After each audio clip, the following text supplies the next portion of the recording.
Hey, what's up? It's me, Awesome Alley. And I'm Raisa. Welcome back to another episode of Adults, teens need to know. Who are you and what do you do? Today we are presenting the co-founder of Patton University, the man himself, Dr. Alvante Patton. Woo! Hello, Hey guys, how are you? I'm doing pretty well. No complaints. Thanks for having me. No You're most problem. welcome. Thank you so much for joining us today. Okay, so Dr. Patton, as you know, on our show, we always start off with one question. And this question is, who are you and what do you do?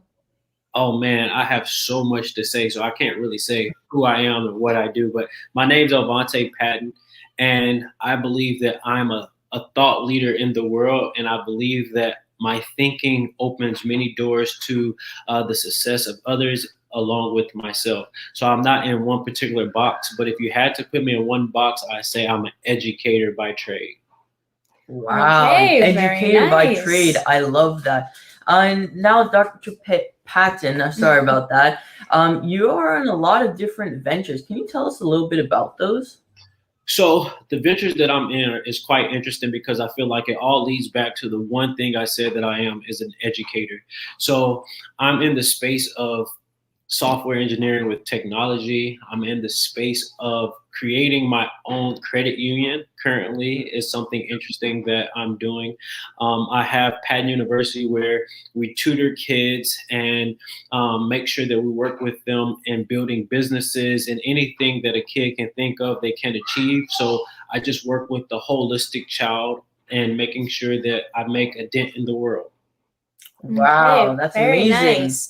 Let's actually focus more on the Patton University and then we can go into your other ventures because I think that is so great. So you actually said that your university is creating or helping to create businesses for young kids. How did it come about? Like, why did you choose to do businesses for young kids?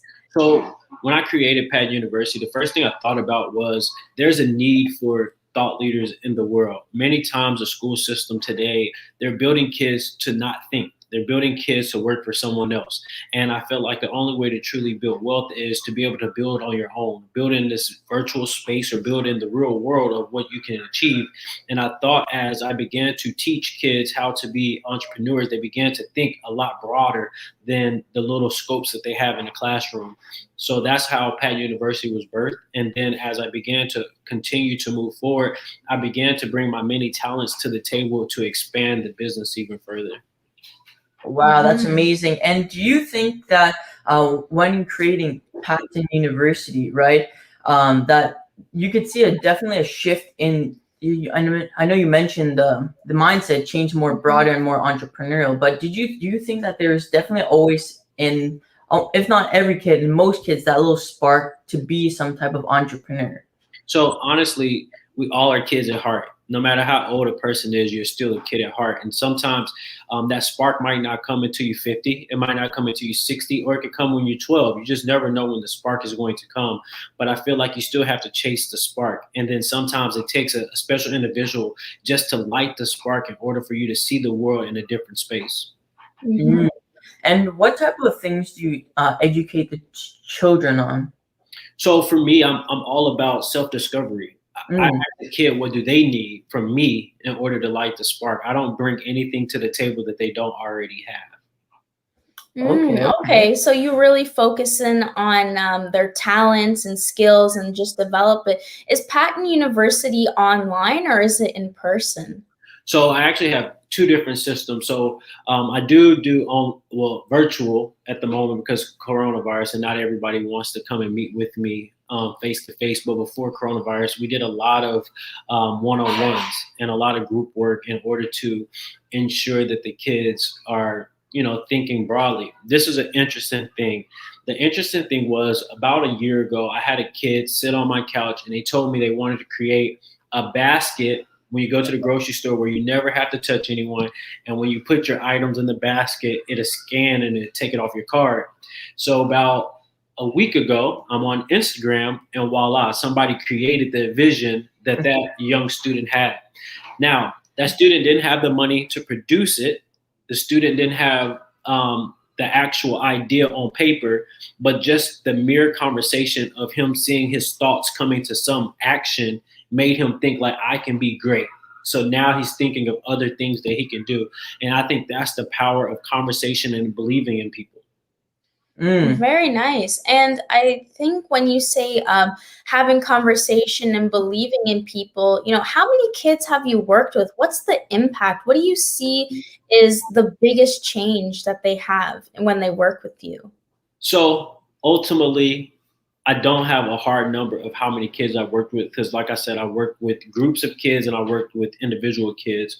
But I think just having the impact of seeing kids understand their true value is very touching to me, because many times a kid will come kind of lost or in a dark place, not truly believing in themselves. But once they leave me, they have a different spark in their eyes of that they can believe that they can truly be anything that they set their mind to. And how do you think being actually allows them to make progressions in society and in their own life? Can you repeat the question one more time for me? Yeah, for sure. So how do you think that being able for someone to know their own self, right? How do you think that allows them to make progressions in society and in their daily life? So for me, I think of certain words that honestly are trigger words, such as no. A lot of people are scared to use the word no. They're also scared to use the phrase, I don't know. So I feel like as I'm working with the kids, I'm showing them the true power of saying no. I don't have to bow down to peer pressure, because the answer is no. And if I don't know, I have the right to say, I just don't know. And once a kid understands those valuable words, it gives them a sense of power to go into the world and say, you know what, I don't know. Or no, I don't want to go in that direction. Why? Because they know them true selves. And when you know your selves, you know what you can do and what you can't do, and what you're willing to do and what you are not willing to do. That's a big one right very there. Very good perspective on that. I really like how you said I empower these kids to know themselves, and when they don't know something, they don't know something. So when you look at our society today, a lot of people are afraid to say I don't know and will make things up. So what do you have to say to them? So my thing is, every day I wake up playing a game. Life is a game to me. I don't take life as serious as what people take life. Every day, my wildest dreams, I go and chase them. And I feel like today's society, we train kids to be closed-minded and only think of today in the workforce. How am I going to live for tomorrow? I feel like the same person that didn't have anything yesterday and was working really hard has the same thing they had today, nothing, or a little bit of nothing. But I think of myself as a true dreamer. And I try to get people to wake up and say, life is a game. Why can't you achieve anything that you think of and make life a game? And as I began to do that, riches began to come, money began to come, because I no longer chased the things that I thought I once chased, but I also understood the things that I'm chasing is also chasing me. So you have to understand exactly what you're chasing in order for it to come. Both of you guys told me you're authors. So before you became an author on paper, you had to chase it. And once you began to chase it, that book came to you as well. So y'all met each other at the perfect time. And that's what I tell kids. You have to be able to play the game and understand that life is truly a game. Just like the video game, there's certain things you have to play in life in order to achieve exactly what you want to achieve. Wow, I love that. I love that. And that just brought up actually a quote for our day 88 with being wake up at 8 a.m. every single day to bring value to our community and other people, right? Giving them a motivational quote for every morning. And today's quote was actually by Albert Einstein. He said, don't try to be a man of success, rather be a man of value. And I'm curious, what are your thoughts on that? So I think it goes back to just playing the game. Just think about this, right? Just think to the point where, what if you woke up and said, I want to write a book, and never wrote the book? You wouldn't have helped the world, And I feel like a lot of times when you think about the light bulb, it was a game to him. If you ask me, what if I was able to bring light in a dark world? Just certain things that I feel like when we began to think. Elon Musk says, hey, I want to go to Mars. He said this in 2009. Look where we are today. something that seemed like it was a joke, to him it was a game. I can try this. If I fail, who cares? If I win, I'm great success. Now everybody waits on Elon Musk's tweets, right? So that's the thing. Now is, all right, you have to think. Also, Bill Gates, he's playing games with the world. First thing people say is, he's playing games. Yeah, he really is. It's not because he has the most money in the world. It's because his thought process is, hey, I'm going to wake up and I'm going to bring value no matter what happens. You don't have to have $1 million to bring value to the world. So I think that's very key, and that's very important for people to understand that it's how you define value is what makes the true value of the world. Very nice. How you define value determines how you bring value to the world. I love that. And Dr. Patton, you have such a definite mindset, and you're very committed to that. So where did that come from? What's your story? So at a young age, I didn't grow up in the best school system. I didn't grow up in the best situation in the world. But as I began to get older, I had dreams of graduating college. Why? Because I felt like I had something to prove to the world, because I was always told that I wasn't going to be successful. So I went out, I achieved everything I can achieve academically, and said I laid it all on the table. And then I began to just do things. And like I said, I got a spark. I got fired from my job, a job that I love, got fired. I didn't know what to do. And I was stuck. And all I heard, I'm a man of God. All I heard was God tell me to go water the world. And I didn't know what that meant.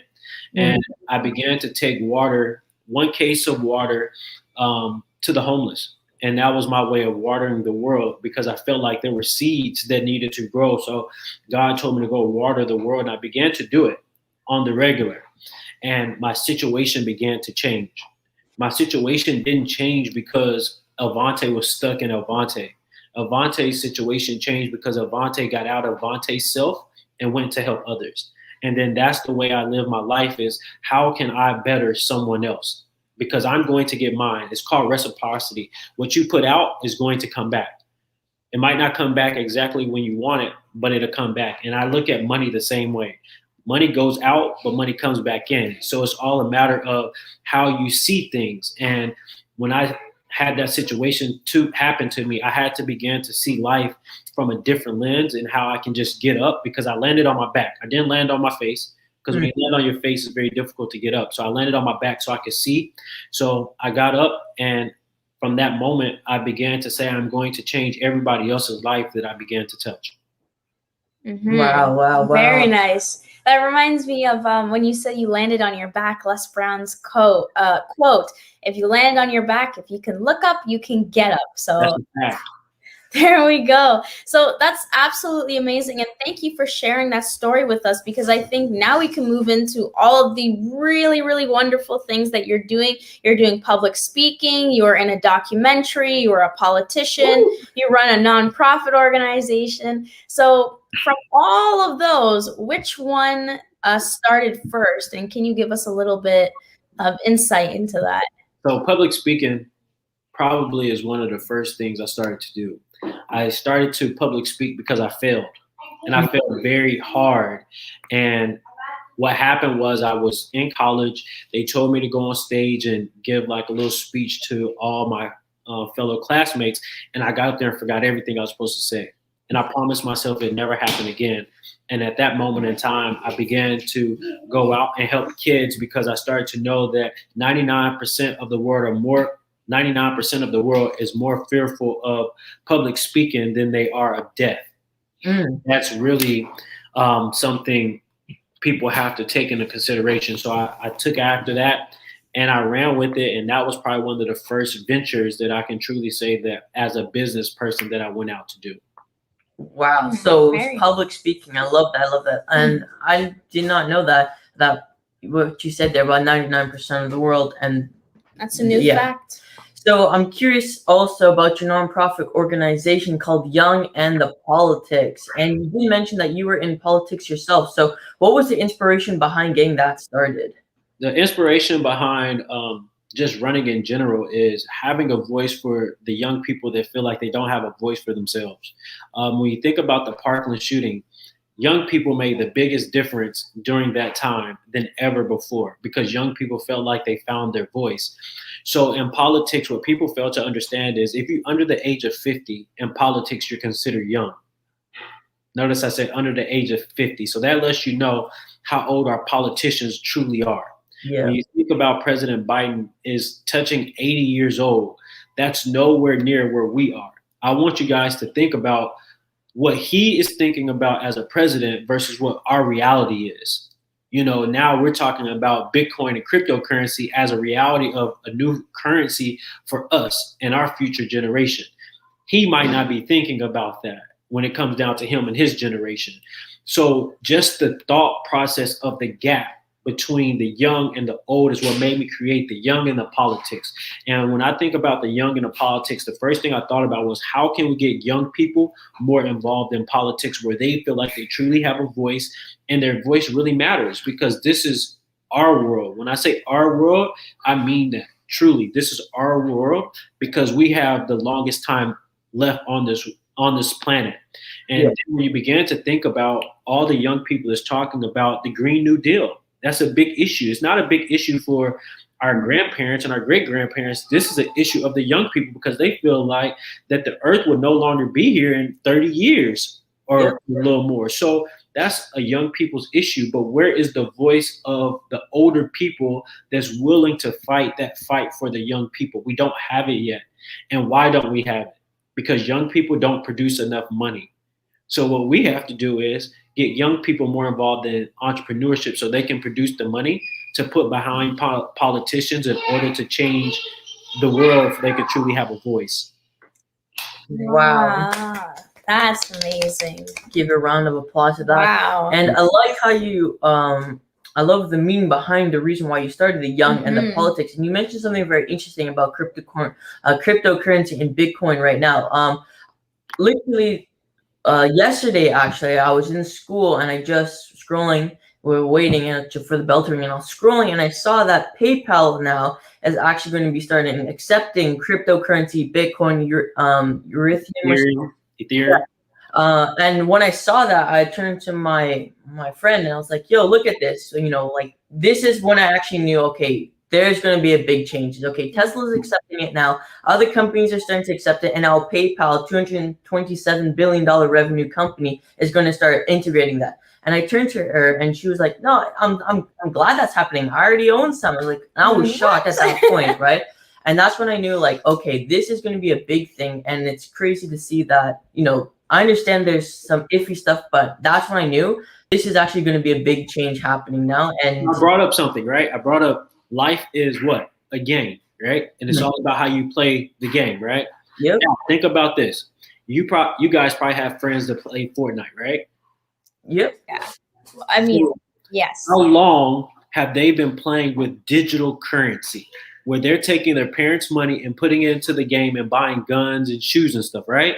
Yep. So for us, younger people, we have already been adapting to what cryptocurrency is. Our parents and great grandparents and stuff like that haven't adapted to it. So mentally, younger people are understanding what cryptocurrency is, right? Even to the youngest of the young, because Roblox is the same thing. Yeah. They're putting money and getting digital assets for the money that they're putting into a game. Now, I want you to stop and think, what's the difference between that and what we have with Bitcoin, Ethereum, XRP is the same thing. You're building in real life with an imaginary quote unquote token. Life is a game. So you can truly do exactly what you want to do, but it's just a matter of you saying that, hey, instead of living this reality life of struggle, I'm going to live a reality life of happiness and create my own world around me. And it's so funny that you bring that up about, changing kind of realities, because when I hear a lot about, NFTs coming into a big thing, non-fungible tokens, right? Another virtual digital thing, and cryptocurrency, the movie that comes to mind right now is Ready Player One. I'm not sure if you've seen that movie, but it's literally, I'm like, damn, this is actually something that I feel is about to happen in the very near future. We could talk about me and you we could talk about cryptocurrencies every single day. Like, I'm so heavy into cryptocurrency. And as this goes on, I'll definitely show you how heavy I am into cryptocurrency. But when you think about non-fungible tokens, when you think about some of these things, the way I look at it is, if you don't get involved in it now, you're going to get left behind. So my thing is, the communities that don't have the mindset of thinking ahead are going to be the ones that get left behind. And I feel like a lot of communities of color are going to be the communities that get left behind, because naturally we're not investors and we're not willing to take the big risk. And if you're not willing to take the big risk, you're probably going to get left behind. And that's a scary thought. And that's one reason why I share the message of cryptocurrency so heavy. Okay, let's touch on that. I think that's a really good there, where you said communities of color naturally get left behind, and you are an entrepreneur. So how does investing in entrepreneurship actually lift and empower communities of color? Because I think it's a mind shift of thinking. Because when you begin to see individuals of color begin to start businesses, and the businesses that they began to start will shift the mindsets of people, a group of people. And if you're not shifting the mindset, and they get to see people like yourselves and myself actually doing things, they'll never feel like they can truly do it. Because honestly, we're so used to seeing the majority doing the things, and we're following the majority rather than being the minority and saying we can do things just as well. So it's all about shifting the mindset. I love that. And touching upon entrepreneurship in communities of color, I'm curious, do you think that right now is for like, let's say the past 10 years is a peak moment, not peak, but like a really great moment for climax? No, because I still think it'll continue to go on further on, but like a really good point in the last 100 years for communities of color to actually start getting into entrepreneurship with different government incentives and other payout things that can help them to get into it. So I feel like this is our only moment of actually getting even with the minority. This moment right now, today, the coronavirus had made everybody equal. Right now, you have a large portion of the world that's unemployed, made everybody on an equal playing field. Now, what are you going to do with this equal playing field? That's the question. Now, cryptocurrencies are now allowing you to create businesses without even registering as a business. So that is key, that now more than ever, you can create a business today faster than you can ever before. Also, when you think about America, America is built on what? Small businesses. As you can see, small businesses are collapsing, so does our economy. That's the thing we have to think about. So we also have to understand that as a business owner, you have more tax breaks. So you have over 130 tax breaks as a business owner, rather than when you go and work for someone and make someone else's money, you have only 30 tax breaks. So that's something that we have to understand, that we have to begin to educate ourselves and truly understand the structure of what's happening. The first thing I thought about was Donald Trump said he paid $700 in taxes. And he told everybody, ha, ha, ha, you pay taxes and I get away with it. That's not true. He used the same rules that we're allowed to use, and he used them. Now we have to figure out, how can we use those same rules and only pay that little bit of taxes? That's what makes the big difference. We have to begin to wake up, see, and read. Wake up, see, and read. I love that. And we got a few more minutes here with your time and for this interview. So I'm curious, can you give us some tips, our parents and teens, everyone who's watching right now, on how they can start to get more financially literate and more entrepreneurial in their day-to-day life? So first thing, let's get rid of the thought process of what you cannot do. You can do anything. There is not a thing that you cannot do. It's not a thing that you cannot accomplish. You can accomplish anything. Number two, the first thing you need to do is go to YouTube. You don't even have to read no more. Financial literacy is right there in front of you on YouTube. You can YouTube it, and it'll tell you about the Federal Reserve. It'll tell you about the central banks. It'll tell you how money was created. Just find different avenues that you can use to say, you know what, I want to change that dollar and make more money. Now, I use a thing all the time when I speak to people, and I tell them, there's no one in my house that's not going to work. That whether that's my kids, my wife, my brother, whomever's in my house, they're going to work. Now, there's no dead president that's going to sit in my house and not work either. Oh, yes. So that means every dead president that I bring into my house has to go out and work. And if everybody's working, what does that mean? Money's coming back in. So those dead presidents is also going to bring in money. Aha. So that's what we have to do. We have to make sure we get financially literate and just ensure, like I said, YouTube it was probably about the best thing I could probably tell you to do without having to pick up a book. Now, when it comes down to entrepreneurship, I tell people, go solve a problem in the world, your job, whatever it is, go solve a problem in the world and you will be successful. And you will start a business off of just solving the problem in the world. When I thought about YouTube and your books, the first thing I thought about was, what problem were they solving? You were solving a significant problem, especially when you're talking about a parent and a teen. They need some understanding, and your book gave some understanding to that. That solved the problem. And if we just go out to solve problems in the world, this world will be a better place. I love that. I love that. I know, Reese, I'm sorry about asking all the questions, but one more question, and I'll give it back over to my sister here.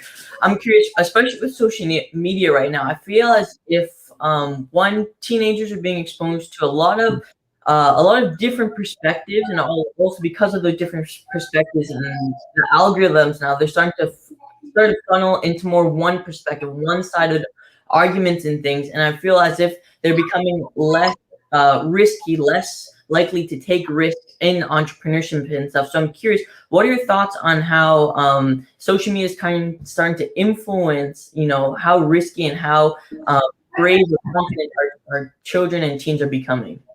Man, social media is playing a heavy part. And now it's a matter of what part of social media do the world want to play in or their kids to play in, because it is a heavy influence.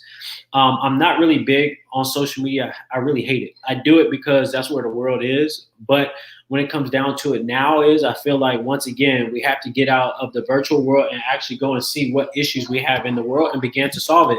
Even if it's solving the issue of social media, where now that you can get on social media and solve the problem that you see. When you think about the algorithm, now think about how you can reinverse that algorithm to do exactly what you want it to do. Because you have to remember, an algorithm is nothing but a computer. So now it's a matter of, how can I manipulate this computer to do exactly what I want it to do? So you can do anything. Like I said, anything that you put your mind to, it can be done. So now it's just a matter of how to maneuver around the algorithm. I'm going to show you the quick example of that, and then we can move on. Quick example of that is, have you ever been talking around your sister, and then next thing you know, that ad pops up on your phone? You're like, how did it do that? Like, I was talking about washing clothes, and now laundry detergent is coming up on my phone. Now, how do you reverse engineer that? So what you do is you begin to grab your phone, and you begin to have conversations about Bitcoin and cryptocurrency, because that's what you want to know, right? Bitcoin, cryptocurrency, what's going on? Next thing you know, you're going to get on social media, and guess what you're going to see? Bitcoin and cryptocurrency. So the algorithm can only do to you what you allow it to do. So now you're going to have to change how you use your social media platform and this phone, because this phone is definitely the source of why your algorithm isn't moving. All right. I love that. Love that. All right, Race. Sorry for taking it over a bit. All right, let's wrap it up. Yes, I was just gonna say. Okay, so you did have your message to parents and youth, which is super, super important, and you were in a documentary as well. So I guess we'll just kind of end it off with our last question, and that is, if you were to have a billboard anywhere in the world, what would it say, and where would it be? My billboard would say, "I love you." Because I don't feel like enough people in the world actually hear those words, that I love you. And I believe I love every person in this world, no matter how great they are or how ungreat they feel like they are. But I love each and every last one of you guys, and I will want that to be my message, that I'm in the process of showing the world how much I love them. Very nice. Very nice. And do you have a specific location where you might place that at? No, I don't. So wherever there is a billboard, that's what it would say. All right, okay. Fantastic. Thank you so much for doing this interview with us today. I think we had a great interview. Yes, we did. Thank you so much. And thank you to our viewers. We had Latifa back saying it's awesome. And she also said hi. So hello, thank you. And we do have some comments on Instagram. Thank you guys so much for watching. And thank you, Dr. Patton, for joining us on this interview. This was presented by ABSO. Awesome people. Shaping our world. Remember, you are awesome. And you can make the world a better place. Bye. Bye.